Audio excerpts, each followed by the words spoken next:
To win a race, especially Le Mans, would be the greatest thing of all.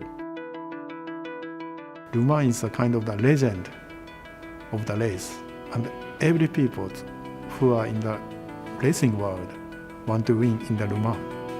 It all happens on the race circuit. It doesn't happen in the pits, in the garage. It all happens on the race circuit, and this is what you're striving for all the time. Toyota challenged Le Mans, I think, nearly 40 years, and 3 times we got second. For the racing people, second place means nothing, loser, the first loser. So we really need the first place.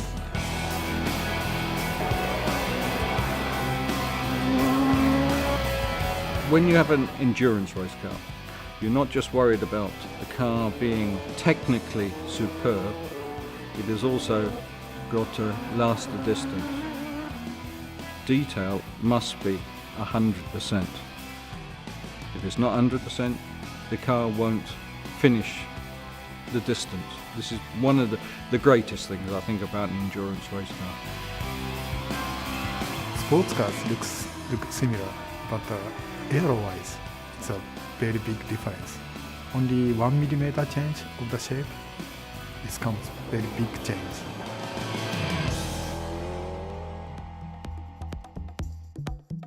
As a chassis engineer, you have to be basically a bit of everything. You have to have the knowledge about the materials you're going to use. But on the other side, you still have to have the background, for example, from engine-related matters, because you still have to integrate the engine into the car. You still have to lay out the cooling. For fuel systems, it's the same. So you really have to have a wide area. Engine regulation was very simple. Only 3.5 liters, no other restrictions.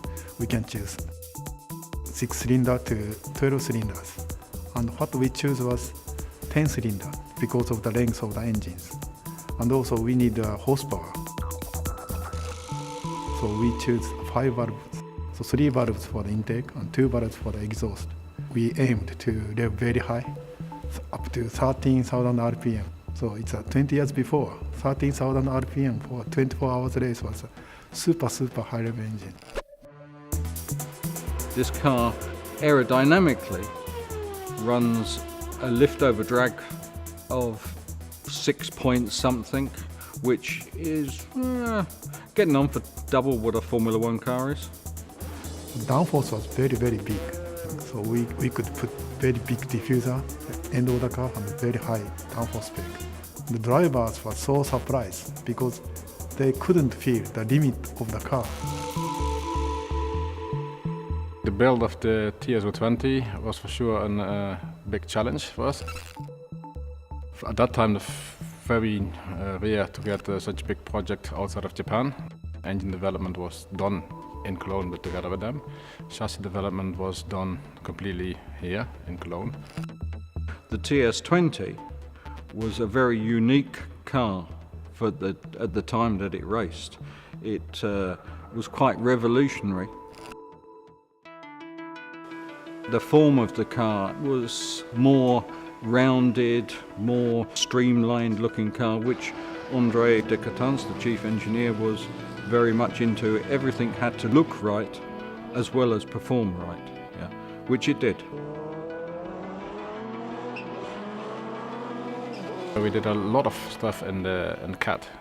Still the so-called old-fashioned mock-up model was done. So CAD at that time was really used to make the sections, to, for example, make the plywood to build up a monocoque shape and other shapes of the car. The CAD was more used for the big surfaces and the big layout of the car, but the small details were still often done at the mock-up. Normally a race is fairly simple. You build a car for a race, off you go, load in the trucks and everything, but Le Mans, it just goes on and on and on. It starts with the build of the car initially, then you go into the testing of the car, which several tests, one after the other, endurance tests and so on and so on. And in the end, you realise that you're working for one race in a year and with 3 cars. an immense amount of work. During the races we had a few problems in the first year, 98. We had a few gearbox problems. In 99, generally they were very reliable. Mostly the problems that we had were accidents. And then in the end, the puncture, which cost us our first place. With the spare parts for Le Mans, well, if you could, you'd get a big helicopter and you'd take the factory with you. You take everything with you because there's always the chance that you will use it. And generally, you've taken everything and you still want more.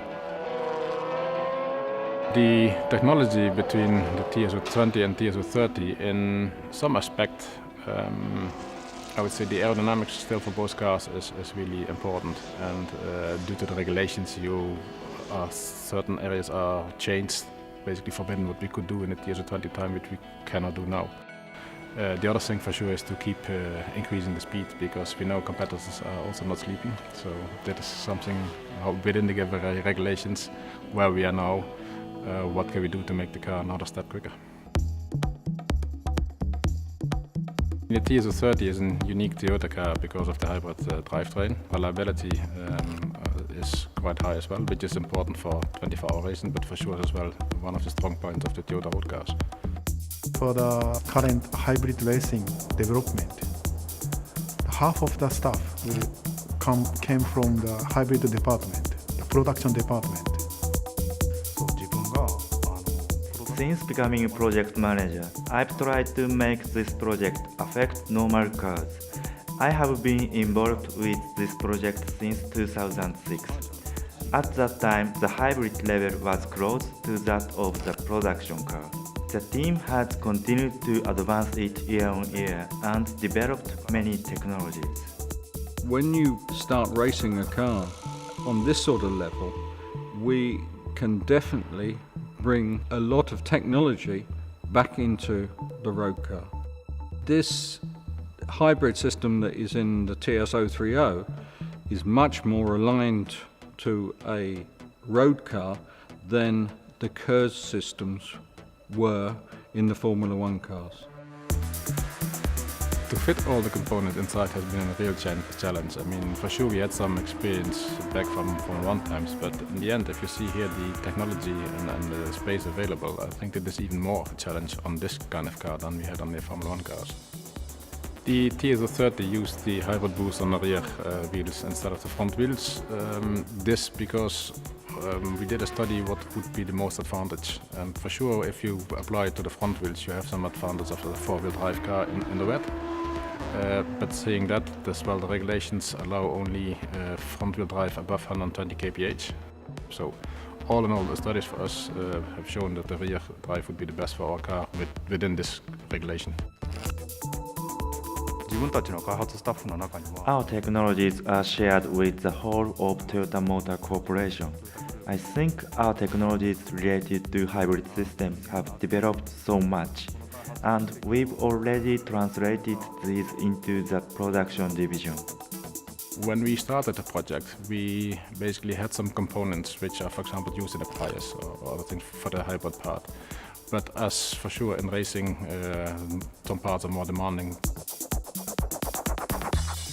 If we made a conventional sports car, we could apply a supercapacitor system or combine a supercapacitor and hybrid battery system to achieve a similar braking performance. My ultimate goal for the near future is to develop a hybrid sports car using technology accumulated during this project. I think that Toyota is a kind of the engineering-driven company, and we are very serious to the engineering. So we think that our effort can be a kind of showcase of our engineering.